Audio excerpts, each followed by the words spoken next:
Harmonics introduce होने के बाद वेवफॉर्म पे कैसा फर्क पड़ेगा, आइए उसको देखते हैं।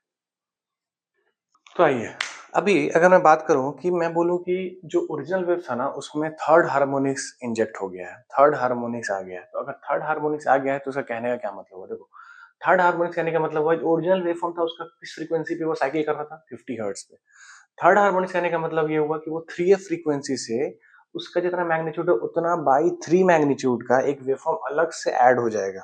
समझ में आया क्या बोला मैं?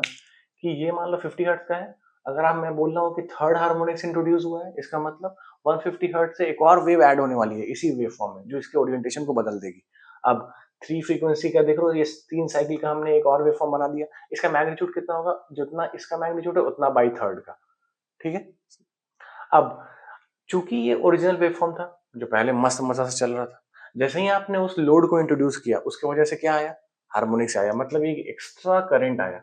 अब चूंकि ये एक्स्ट्रा करंट लाइन में है तो उसकी वजह से क्या यही वेवफॉर्म रहेगा? नहीं, अब तो ये वेवफॉर्म और ये वेवफॉर्म का समेशन एक नया वेवफॉर्म बनेगा। कैसा बनेगा? चलो आओ देखते हैं कैसा बनेगा। देखो, इस पीक पे इस पीक पे दोनों पीक मिला के एक नया पीक मिलेगा, और चूंकि यहाँ ये अप है यहाँ ये डाउन है तो एक हल्का सा डाउन मिलेगा और फिर अप जाएगा।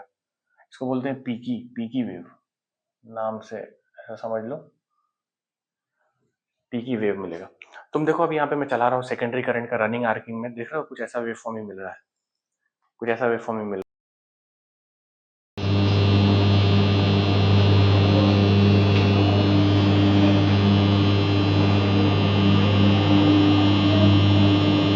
कि जब हार्मोनिक्स इंट्रोड्यूस होने से वेव फॉर्म पे क्या फर्क पड़ता है।